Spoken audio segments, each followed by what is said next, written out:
আসসালামু আলাইকুম। আশা করি আপনারা সকলে ভালো আছেন এবং যে যেখানে আছেন সুস্থ আছেন।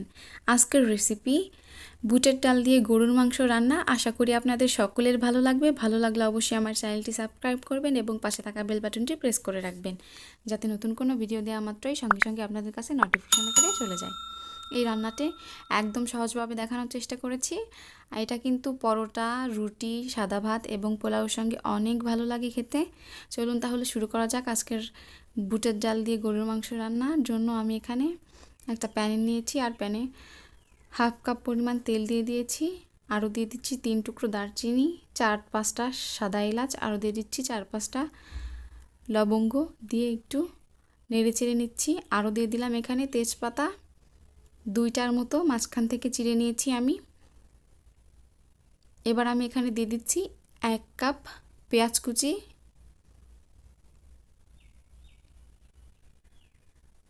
এবার আমি পেঁয়াজটাকে হালকা নরম করে ভেজে নেব।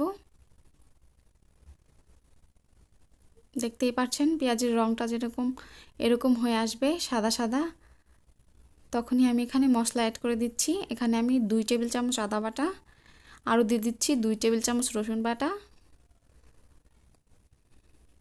দিয়ে আমি ভালোভাবে মিশিয়ে নিচ্ছি যাতে মশলার কাঁচা গন্ধটা চলে যায়। এবার আমি এখানে দিয়ে দিচ্ছি 1 চা চামচ লাল মরিচের গুঁড়া, 1 চা চামচ জিরার গুঁড়া, আরও দিয়ে দিচ্ছি 1 চা চামচ ধনিয়ার গুঁড়া এবং 1 চা চামচ হলুদের গুঁড়ো।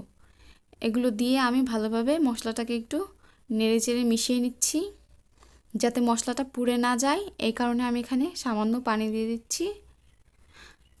পানিটা দিয়ে আমি মশলাটাকে ভালোভাবে কষিয়ে নেব।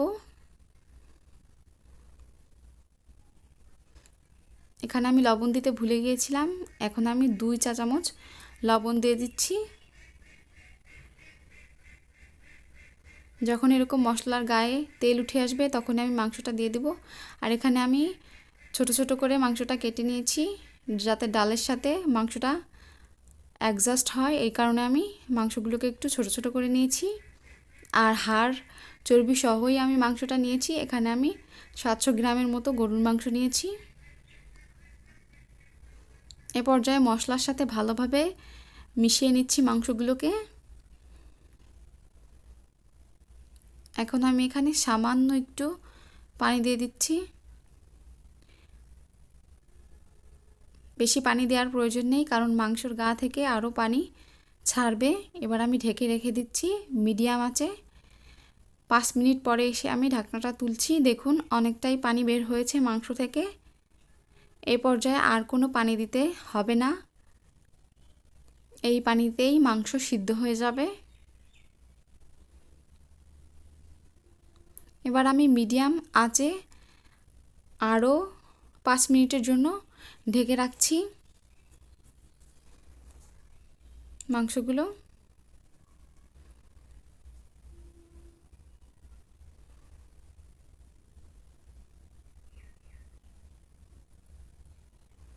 আবার 5 মিনিট পরে এসে আমি মাংসটাকে একটু নেড়ে চেড়ে দিচ্ছি।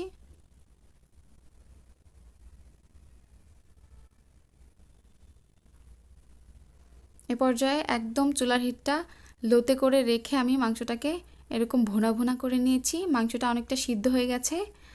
আর দেখুন মশলাগুলোও তেল ছেড়ে দিয়েছে। এ পর্যায়ে আমি এখানে 1 কাপ বুটের ডাল দিয়েছি আর ডালটাকে আমি আধা ঘন্টার জন্য পানিতে ভিজিয়ে রেখেছিলাম। এখানে আমি বুটের ডালটা দিয়ে এবার 1 চা চামচ লবণ দিয়ে দিচ্ছি, কারণ আমি মাংসর জন্য শুধু লবণটা দিয়েছিলাম, এখন আমি ডালের জন্য 1 চা চামচ লবণ দিচ্ছি। এবার ভালোভাবে ডালটার সঙ্গে মাংসটা মিশিয়ে নিচ্ছি।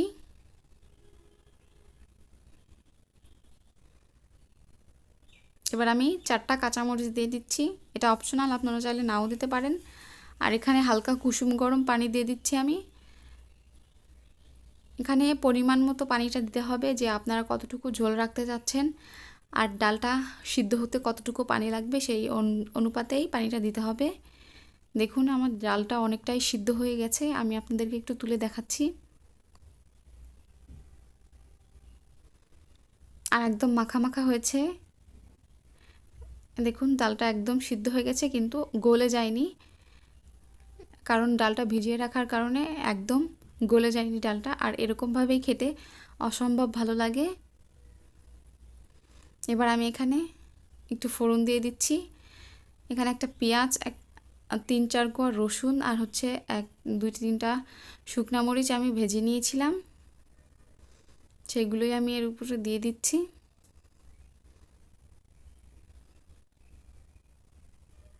এবার আমার রান্না কমপ্লিট। আশা করি আপনাদের সকলের ভালো লেগেছে।